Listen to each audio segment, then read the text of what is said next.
Praise the Lord. खुदा मेरे तमाम बुजुर्गों, बेटों, बेटियों, सीनियर पास्टर हजरात को सलाम।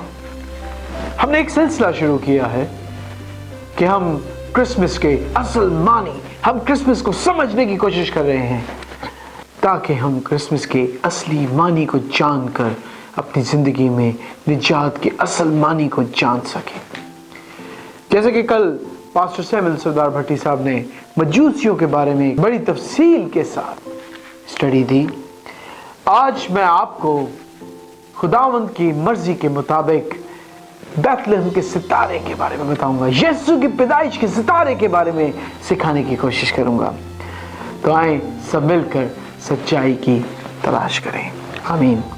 Praise the Lord. खुदावंद के कलाम में मरकूम है जो आज का हमारा मरकजी आयत भी है, ज़बूर 19 और उसकी पहली आयत में खुदावंद फरमाते हैं दाऊद नबी के जरिए, आसमान खुदा का जलाल जाहिर करता है और फिजा उसकी दस्तकारी दिखाती है।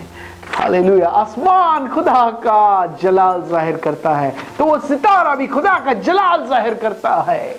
हालेलुया। इससे पहले कि हम आगे चलें, हम लफ्ज़ सितारे को सीखेंगे। जो लफ्ज़ सितारा इस्तेमाल किया गया है नए नामे में, वो असल में इब्रानी ज़ुबान के अंदर लफ्ज़ शिकायना या शकीना लफ्ज़ है। और शकीना लफ्ज़ जो है बहुत सारी जगहों पर इस्तेमाल हुआ है पुराने अहदनामे में और नए अहदनामे में। हम सारी जगहों को नहीं देखेंगे, लेकिन कुछ अहम जगहों में जहाँ पर ये इस्तेमाल हुआ है, अहम पारों में जहाँ ये इस्तेमाल हुआ है, वो हम ज़रूर देखेंगे। जैसे कि खुरूज 13 बाब 21 और 22वीं आयत में आग के सतून के बारे में लिखा है, और लफ्ज़ आग के लिए जो इब्रानी लफ्ज़ इस्तेमाल किया गया वो है लफ्ज़ शकीना। और गिनती 9 बाब और 15 और 23वीं आयत में लिखा है पहाड़ पर आग का अबर। जो लफ्ज़ आग, जो चमक, जो आग के लिए इस्तेमाल लफ्ज़ किया गया है वो शकीना है। दूसरा तवारीख 7 बाब और 1 और 3 आयत में आसमान से आग नाज़िल हुई, उस आग के लिए शकीना लफ्ज़ इस्तेमाल किया गया है। हिजकियेल 9 बाब और 3री आयत में खुदावंद के जलाल के लिए शकीना लफ्ज़ इस्तेमाल किया गया है। हिजकियेल 11 बाब और 23वीं आयत में खुदावंद की हजूरी के लिए शकीना लफ्ज़ इस्तेमाल किया गया है। नए अहदनामे में ये सिर्फ 3 दफ़ा इस्तेमाल हुआ है। लूका 2 बाब और 9वीं आयत में यीशु की पैदाइश के वक्त लफ्ज़ शिकायना या शकीना इस्तेमाल किया गया है।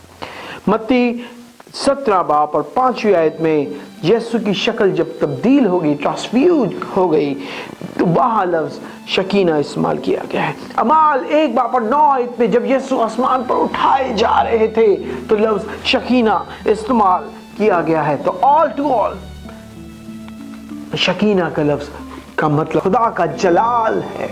तो वो सितारा भी जो नमूदार हुआ था आसमान पर, वो भी खुदा का जलाल जाहिर करता है, जो ज़बूर 19 और 1 आयत में हमने उसके बारे में जो पढ़ा है। अब हमने सितारे के बारे में थोड़ी बहुत जानकारी हासिल की। अब हम मजूसियों के बारे में ब्रीफ हिस्ट्री देखेंगे। अब मत्ती रसूल की इंजील में लिखा है कि मजूसी पूरब से आए थे, ईस्ट से आए थे। वो पूरब से ही क्यों आए?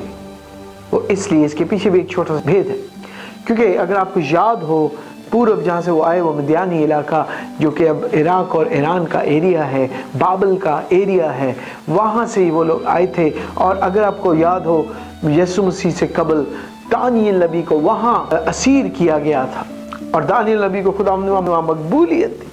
वो ख्वाब के भेद जानता था, वो बादशाहों को भेद की बातें बताता था। और एक वक्त जब आया दानियल नबी को हुकूमत का हिस्सा बनाया गया तो एजुकेशन मिनिस्ट्री जो थी वो उसके अंडर थी, और निसाब की किताबों में दानियल नबी के किस्से मिलते थे, और दुनिया यहूदी कौम को और दानियल नबी को जानती थी। और दानियल की वजह से जो जितने स्टूडेंट्स थे उन सबको तौरात और दूसरी किताबें जो असीरी के वक्त लिखी गई उन तक रसाई थी। तो ये जो मजूसी थे ये दानियल को اور تمام صحائف کو جانتے تھے، جیسے دانیل نبی اور 9 باب اور 24 اور 27ویں آیت کے 70 ہفتوں کے بارے میں بھی وہ جانتے ہوں گے۔ 62 ہفتوں کے بعد جو ممسوح کے شہید ہونے کی بات ہے اس کو بھی وہ جانتے ہوں گے۔ وہ یہ جانتے ہوں گے کہ یسوع کی پیدائش ہونی ہے، وہ یہ جانتے ہوں گے کہ ایک بادشاہ تولد ہونا ہے، ایک بیٹا کنواری سے تولد ہونا ہے۔ وہ ان تمام علوم کو بخوبی جانتے ہوں گے۔ مجوسی بننے کے لیے ایک شخص کو 5 علوم میں مہارت یا ڈاکٹریٹ حاصل کرنی پڑتی تھی، جیسے کہ علم نجوم میں اس شخص کو تمام علم نجوم کو جاننا پڑتا تھا، ڈاکٹریٹ کرنی پڑتی تھی۔ علم حکمت یعنی فلسفی کی نالج کو پوری طور پر حاصل کرنا پڑتا تھا، ڈاکٹریٹ کرنی پڑتی تھی۔ علم الدین کو یعنی تمام مذاہب دنیا کے ان سب کو کامل طور پر پڑھنا پڑتا تھا اور اس میں ڈاکٹریٹ کرنی پڑتی تھی۔ علم طب یعنی فزیشین کے ڈاکٹریٹ کرنی پڑتی تھی۔ قدرتی سائنس دانی یعنی قدرتی یعنی نیچرل سائنس کی تمام علوم کو حاصل کرنا پڑتا تھا، تب کوئی جا کر مجوسی کہلاتا تھا۔ اور اس وقت مجوسی کی حیثیت ہوتی تھی وہ سیم بادشاہ کے برابر ہوتی تھی، اس لیے وہ بادشاہ کہلاتے تھے، علم کے بادشاہ کہلاتے تھے۔ تو یعنی بادشاہوں کے بادشاہ کو دیکھنے کے لیے بادشاہ آئے۔ تو یہ مجوسیوں کی ایک چھوٹی بریف ہسٹری تھی۔ اب ہم نے جب ستارے کو جاننا ہے تو اس کے 2 پہلو ہیں میرے بھائیوں اور میرے بہنوں۔ ایک تو دنیاوی پہلو ہے یا اسے ہم کہہ لیں کہ جسمانی پہلو ہے، اور دوسرا روحانی یا بائبل کا پہلو ہے۔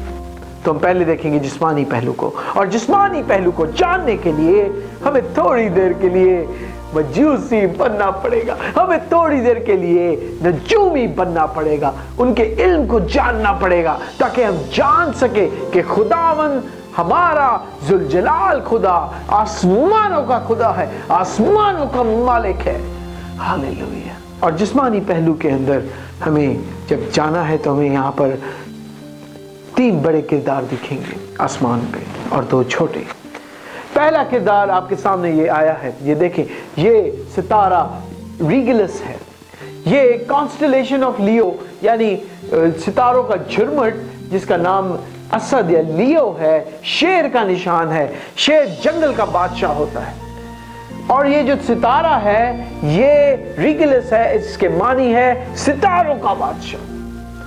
اور دوسرا بڑا نشان جو ہے، دوسرا جو کردار ہے وہ ہے جوپیٹر، جو ہمارے نظام شمسی کا سب سے بڑا سیارہ ہے اور سیاروں کا بادشاہ کہلاتا ہے۔ ہاللیلویہ۔ یعنی بادشاہ در بادشاہ در بادشاہ کس کی نشاندہی کرتی ہیں؟ بادشاہوں کے بادشاہوں کا۔ اس کے بعد وینس جو مارننگ سٹار یا صبح کا ستارہ، شام کا ستارہ کہلایا جاتا ہے، اس کا نام ایک دیوی کے اوپر یعنی فیمنن دیوی کے اوپر رکھا گیا، وینس، خوبصورت سیارہ۔ اور آخر میں مشتری یعنی مرکری۔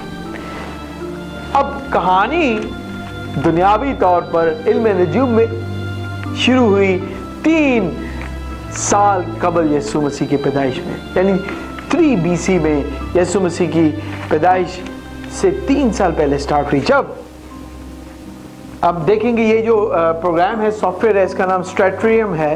سافٹ ویئر کے ذریعے ہم ستاروں کی تمام مووز جان سکتے ہیں، پیچھے وقت میں جا سکتے ہیں، آگے وقت میں جا سکتے ہیں، اور دیکھ سکتے ہیں کہ ستارے کس سال کے اندر کس دن میں کس پوزیشن پر ہوں گے۔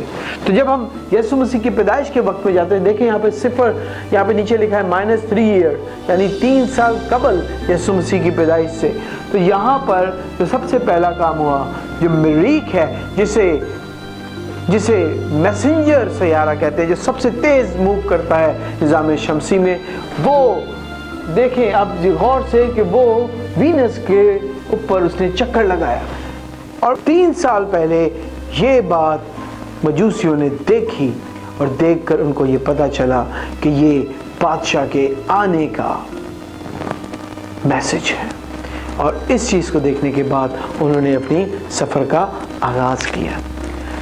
اور تقریباً 10 مہینے یسوع مسیح کے पैदाइश से पहले एक और इजराम फल्की में निशान नबूदार हुआ, और वो क्या था कि जुपिटर जो कि बादशाह कहलाता है, जो कि सैयारों का बादशाह कहलाता है, उसने रेगुलस जो सितारों का बादशाह कहलाता है, जो कि कॉन्स्टेलेशन ऑफ लियो में जो जंगल का बादशाह कहलाता है, उसके चारों तरफ 3 चक्कर लगाए।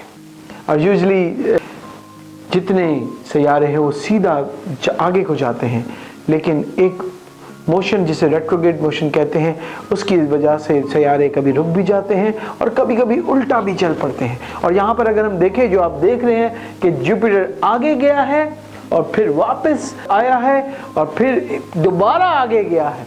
और जब भी इल्म नजूम में रेगुलस सितारे के ऊपर से अगर कोई सैयारा गुजरे तो वो उसका मतलब है वो सैयारा कह रहा है बादशाह। तो जुपिटर ने पहली दफा बादशाह कहा, फिर वापसी में बादशाह कहा, और फिर तीसरी दफा बादशाह कहा। और नजूमियों ने, क्योंकि वो देख रहे थे, मजूसी वो देख रहे थे, और उनको इस चीज का कंफर्मेशन हो गई कि बादशाह कंसीव हो चुका है। Hallelujah, hallelujah. और उन्होंने जोश और वल्वले के साथ अपना सफर जारी रखा। और क्योंकि वो कलाम को जानते थे, उनको दानियल 9 बाब के 70 हफ्तों के बारे में पता था, तो वो यरूशलेम पहुंचे। और यरूशलेम पहुंचकर हेरोदीस से मिले, और हेरोदीस ने अपने जूमियों के जरिए मालूम किया कि उसे बैतलहम में पैदा होना है। तो उन मजूसियों को बैतलहम रवाना किया। अब जो तीसरा बड़ा अजाम फल्की में नमूदार हुआ वो क्या था कि वीनस जो सैयारा है, ज़ोहरा जो सैयारा है, वो और जुपिटर एक ही लाइन में आ गए। और जब वो एक लाइन में एक जगह पैरेलल हो गए तो उन्होंने एक सितारे की शक्ल इख्तियार कर ली। और एक सितारे की शक्ल इख्तियार करके उनकी जो रोशनी थी, वो हिस्ट्री बुक्स के अंदर अगर हम देखें तो चांद की जो रोशनी हम देखते हैं उस 75% ल्यूमिनिसिटी थी, उसकी रोशनी थी। और जब उन्होंने वो सितारा देखा, उनको इस चीज की कंफर्मेशन हो गई कि बादशाह पैदा हो गया है। हालेलुया। और फिर बैतलहम से, और फिर यरूशलेम से बैतलहम तकरीबन 25 कोस दूर है। वो जब उस रास्ते में थे तो वीनस जो है उसने एक बेहतरीन निशान दिखाया। और वो उसने क्या दिखाया, बाइबल में लिखा है, और वो सितारा उनके आगे आगे चला, और जहां वो बच्चा पैदा हुआ था वहां वो रुक गया। तो अगर हम इस स्पेक्ट्रम के जरिए देखते हैं तो यहाँ आप देखें कि वीनस जो है वो एक जगह साकित हो गया। टोटल 5 दिन वो एक ही जगह रुका रहा। ऐसा हिस्ट्री में बहुत कम हुआ है। और कलाम की ये बात सच्ची हुई, और वो यीशु तक उस सितारे के जरिए पहुंच गए। तो ये दुनियावी पहलू था सितारे का। कल हम सीखेंगे कि सितारे का रूहानी पहलू क्या है। हम क्रिसमस को सीखने के लिए सितारे से क्या सीख सकते हैं। खुदावंद आप सबको बरकत दे, खुदावंद आप सबको लंबी हयाती दे, ताकि हम इस कलाम को सीखें और दुनिया तक लेके जाएं। सच्चाई के इस कलाम को दुनिया तक फैलाना हमारा अव्वलीन फर्ज है। आमीन। खुदावंद आप सबको बरकत दे, खुदावंद आप सबके साथ हो। God bless you.